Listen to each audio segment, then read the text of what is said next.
Welcome to the Becoming Body Smart podcast, where we unlock the secrets of sustainable health and fitness and help you master your health habits.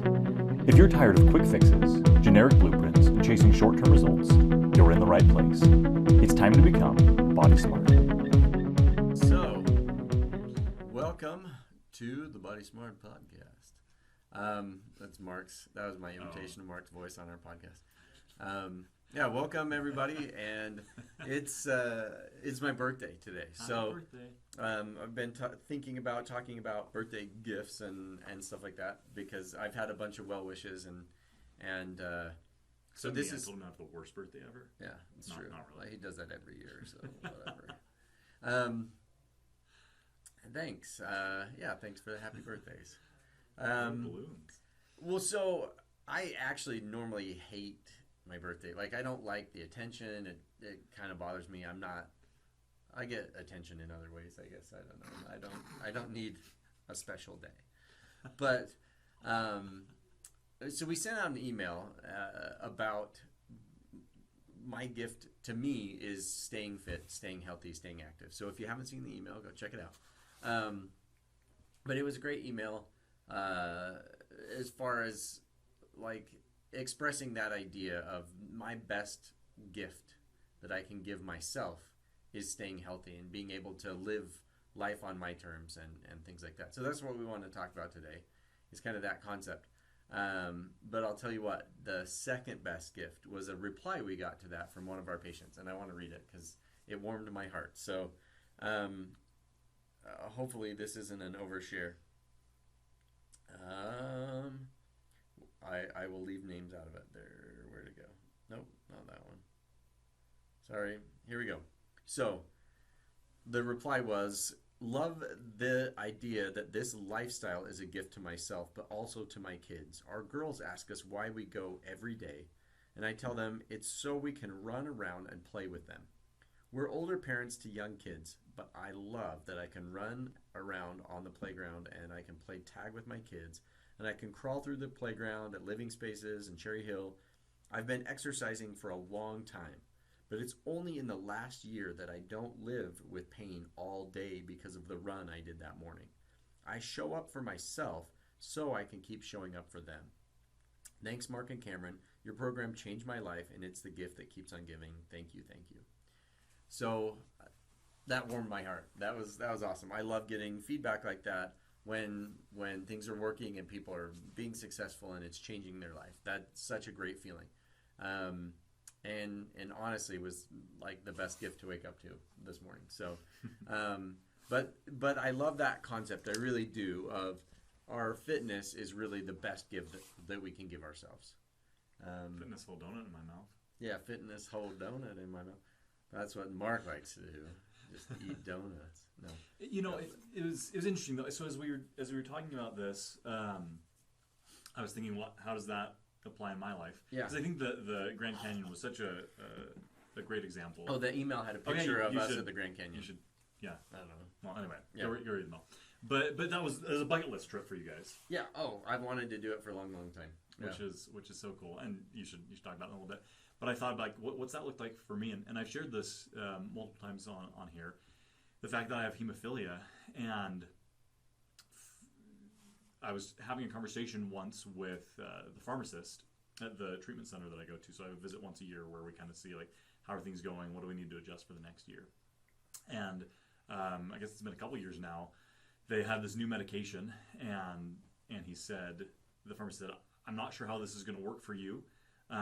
You're kind of an anomaly in the list of patients that we have. Most of them are pretty sedentary. They go, car to desk job all day, come home and watch Netflix, and then rinse and repeat.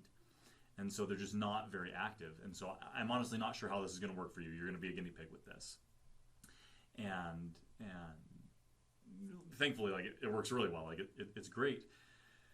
But it was also really sad for me to recognize that the world that a lot of people with my condition live in is pretty small.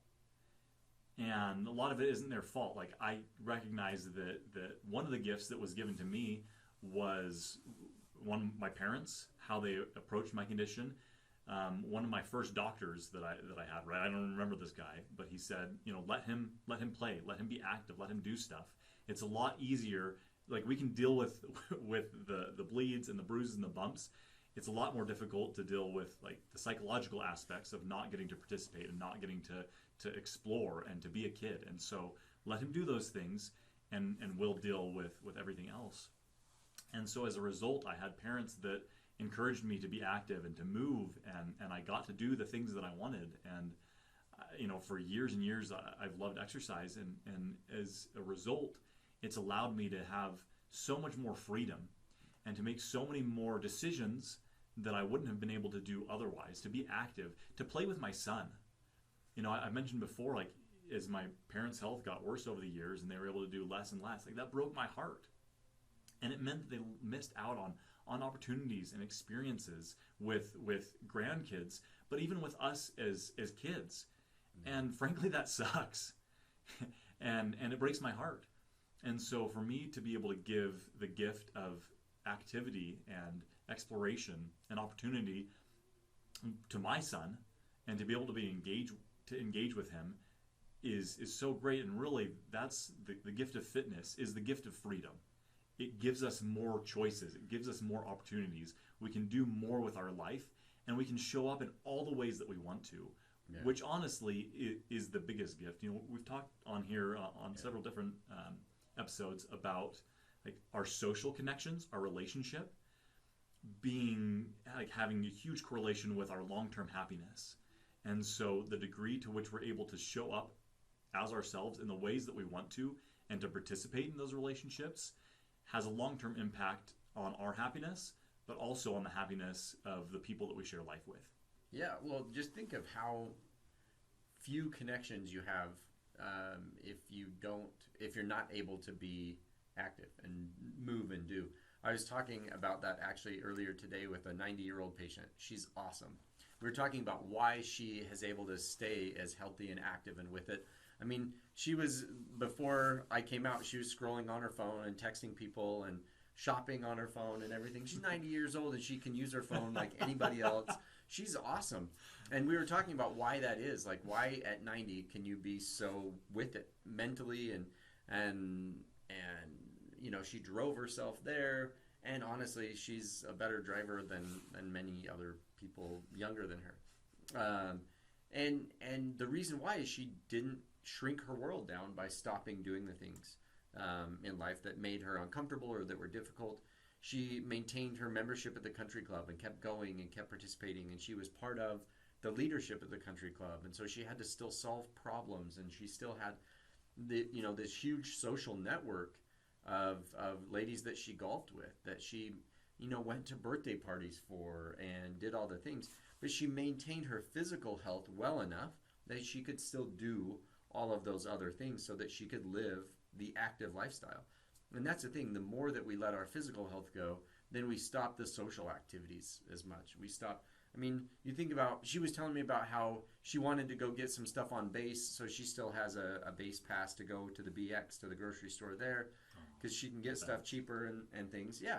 And so she's like, yeah, so I had to go on base to get this and that and the other. And I was like, now think about that alone. How many grocery stores does the average older person go to? One maybe, right? Like, or one or two maybe, right? They'll hit Costco and their local grocery store. That's about it, because venturing outside of their comfort zone is so hard and so uncomfortable. It's so common that the older people get, the more their world just shrinks down and down and down. And so what better gift can you give yourself, your grandkids, your loved ones, your friends, than to stay active enough that you can keep participating in their life and that you can be there, that when your grandkids look up, there you are on the sidelines, during their games or whatever. That to me is worth everything. I think that's more important than anything else, is can we keep people or keep ourselves in shape enough, active enough, that we can be who we need to be, who we want to be in the relationships that we have. Mark mentioned that those relationships are so important, and we lose them, or at least we lose our ability to fully participate in them if we don't take care of our health and fitness. I think another great example is my grandma that just passed away at 95. She and my grandpa were not wealthy by any means. Yeah. So their house had 2 bedrooms, 1 bathroom, Yeah. and they lived there for 60 years, something like that. I don't know. It was a long time in that house. And it actually, anyway, so just not a lot in terms of material possessions, but in terms of family connections and influence, it was huge. They actually used to go down to Yuma, Arizona every winter, and there's a retirement community down there, and they were like the life of the party, and they would kind of like be in charge of a lot of that. My grandpa was like the cook for the whole place, and my grandma kind of engineered a lot of the social activities. But even in family, like just huge effects. So growing up, we would spend a month with them every summer, and we would just all over the place. So we'd be in Wyoming, we'd be in Idaho, we'd be in Utah, and we'd on hikes to lakes. Like we were just always moving. We were always doing something for years. And so I have these great memories of summer after summer after summer. Like we would just, so my parents actually, you know, they're like, do you want to go to Disneyland? Do you want to go here? And it was always to their house, right? We always wanted to spend time there and be with family. And my grandma, when she died, was a great grandma. So, and she was active in her kids' lives. She was active in her grandkids' lives, in her great-grandkids, and her great-great-grandkids. Like, that's impressive. Mm-hmm. To not only be, like, to have lived that long, but to have lived so well that she could be there, right? Like, she would often watch, like, the grandkids, great-grandkids, great-great-grandkids when parents needed help. You know, she was always there to fill in a role, and, like, she was grandma for everyone. Right. And, like, I feel so grateful for that, and I feel so grateful for the legacy that she created and all the love that she created over the years, and that we got to be with her. Not just not that she just watched us, but she got to be with us, and she was down on the floor. She'd leg wrestle and somersault and just be there, involved intimately in our lives. And what an amazing gift! And it's the gift that kept on giving year after year after year, decade after decade. And I have so many fond memories to look back on with her, and she just lived such a full and active and just wonderful life, and it's a life that I want to emulate, and it's a life that I want to give to my kids and grandkids and great grandkids, and you know, and great and great grandkids, right? Like, what a cool thing to be able to reflect on, and I'm so grateful that she lived in such a way that she could share that with so many people. Yeah, so one of my favorite stories about your grandma is how Mark bought a new TV and needed help getting it up the stairs just because it was so big and awkward, but not very heavy. But he didn't feel like he could ask either of his parents that they weren't capable of doing it. And so he had his she was 92 or 93 at the time. Help him bring this TV up the stairs. So he did the heavy lifting. She just helped guide it and whatever. But the fact that she could, you know, like, walk backwards upstairs holding a TV at 90 whatever, like, that's amazing. Like, it was impressive. But I want to be that, I guess. And so that's why I try to give myself that gift of fitness, because I want to be that person that at 92 they're telling me to get off the ladder or get off the roof, you know, like, well, that was come a great on, thing, you know, is people were telling her that for years. Right. She just didn't listen to that. She's like, nope. I'd rather go out in a blaze of glory than limit myself and have my world shrink down to where I can't do anything anymore. And so that's where I'd rather be with things, because that really is the gift that you can give your grandkids. I had my great grandma, so we have a picture of 5 generations. So it's really fun. My oldest 2 boys were they are still alive.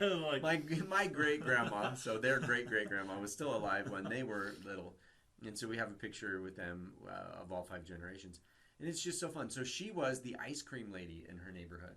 She lived in this small town, and so for her whole life, for my whole life anyway, she was the ice cream lady. Just hordes of neighborhood kids would come over because she always had ice cream cones, always had them stocked up in a big 5 or a big gallon tub of ice cream, And so she would always, if the neighborhood kids came over, she'd always scoop them up ice cream. And so she was sending them home with ice cream cones.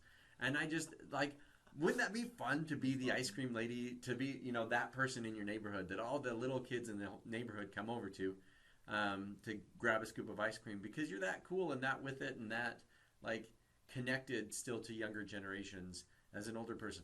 I mean, that's not easy, too. Scooping ice cream is like a physical activity. But I'm sure she would, because that's what she did with us. She'd take the ice cream out and let it soften and talk with us. And it was just the cutest thing. She was the sweetest lady. But that's who I want to be. But that kept her so young and so funny because she would have these conversations with younger people and it would keep her young. That's the most fun.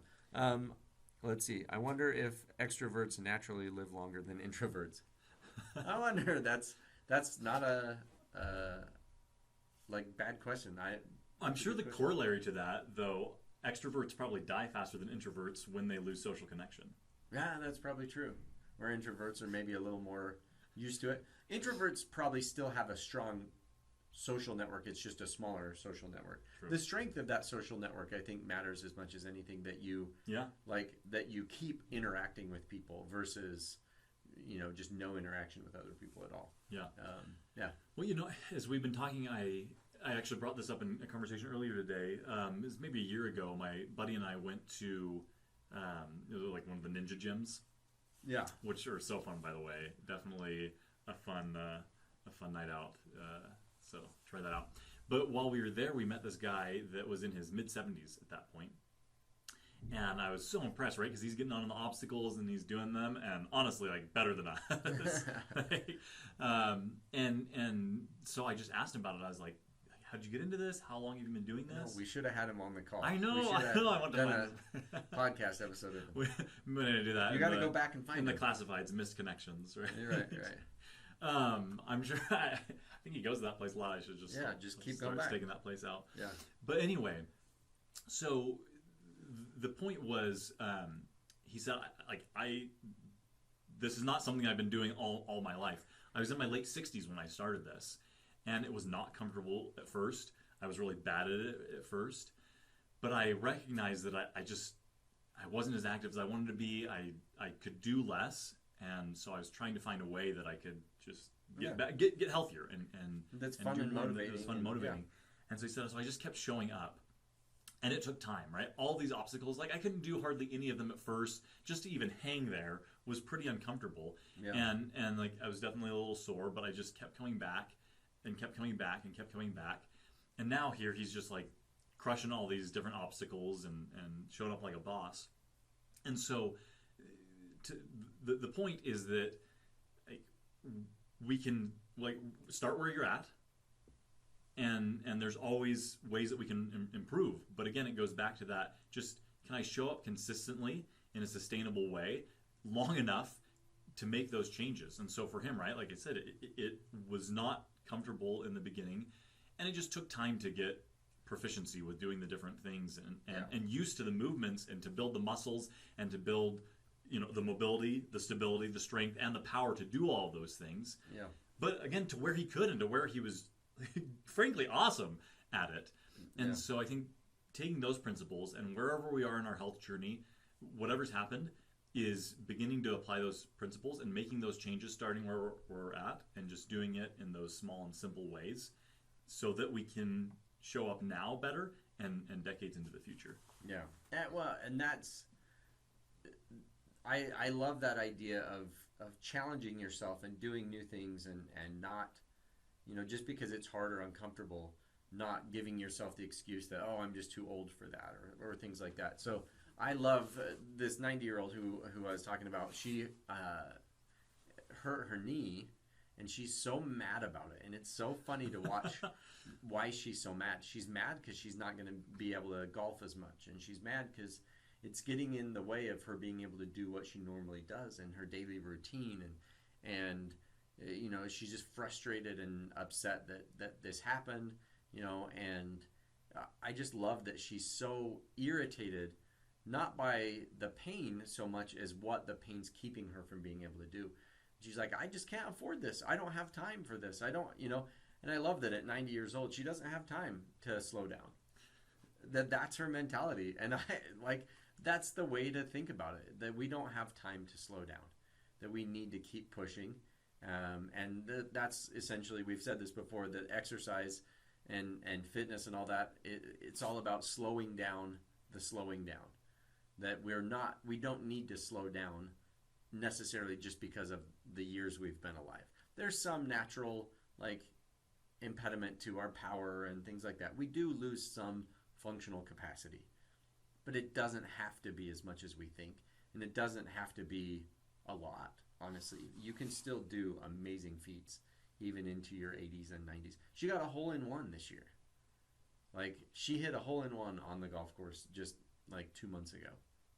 Yeah, that's amazing. And 90 years old, to have the skill, the coordination, the power, the all of those things that it takes to point the ball right at the hole and get it in. At the end of 18 holes, I think it was on the 16th hole. So she'd been golfing for 2 hours prior to being able to do that, and still had enough strength and control and power and whatnot to be able to do that. That's amazing. That's the kind of 90-year-old I want to be like. Who doesn't, right? Right, yeah. I think that's so cool. As we think about how we can give that gift to ourselves and to others, consider a couple questions, right? Are there things that I can remove that are getting in the way of that? Can I give up, half an hour or an hour of scrolling social media or of doing something mindless? Can I add in 8 hours of quality sleep? Can I, what are some things that I can take away, and what are some things that I can add in to kind of balance out that equation and give me the best chances for showing up in the way that I want to? And going back to that email, I love what she said, right? This is my gift, not to just myself, but to my family. We do this so that we can be there for you. And so who are the people that you want to be there for? Who are the people that you want to give that meaningful gift to? And what are some of those small and simple things that you can begin to change to show up better in that way?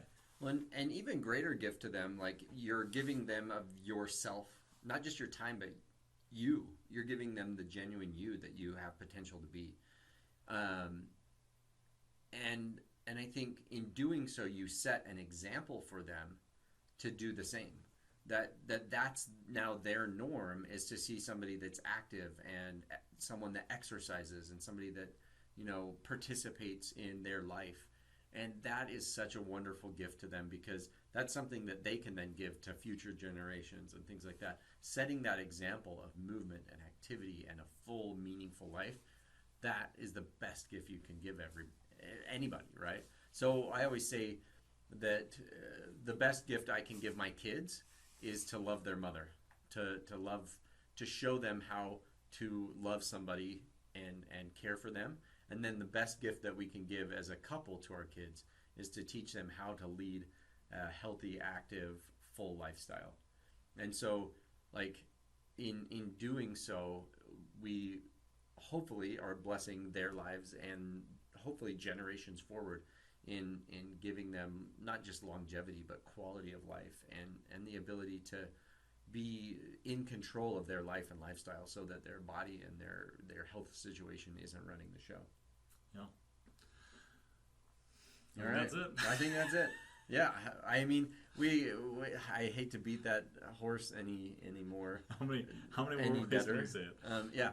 But that is just such a great gift. So give that gift to yourself of staying healthy, fit, and active. And I know we're preaching to the choir here, because you guys have all signed up to be part of our Body Smart world, where you can, start on that journey and keep working on those things. So thanks so much for joining us in that journey and giving that gift to your friends and loved ones. Thanks for the birthday wishes, and we look forward to seeing you in the new year. So we're going to take a week off, so no calls next week. Sorry. I know you wanted to get up early on the 26th and hop on a call with us. But I think we're going to take a break for that next week, and then we'll join back on in January. So I think we will do a call January 1st. So New Year's Day, to kick off the new year, we'll do a call that morning. So wake up early with us on that morning to start off the new year. Okay, we'll see you then, and looking forward to the new year. Thanks for listening to the Becoming Body Smart podcast. If you have questions, thoughts, or want to continue the conversation, Reach out to us on our socials or join our community. Don't forget to subscribe, rate, and leave a review. It helps us bring you even more valuable content. Remember, sustainable health is a lifelong journey, and we're here to support you every step of the way. Live longer, live stronger, and become Body Smart.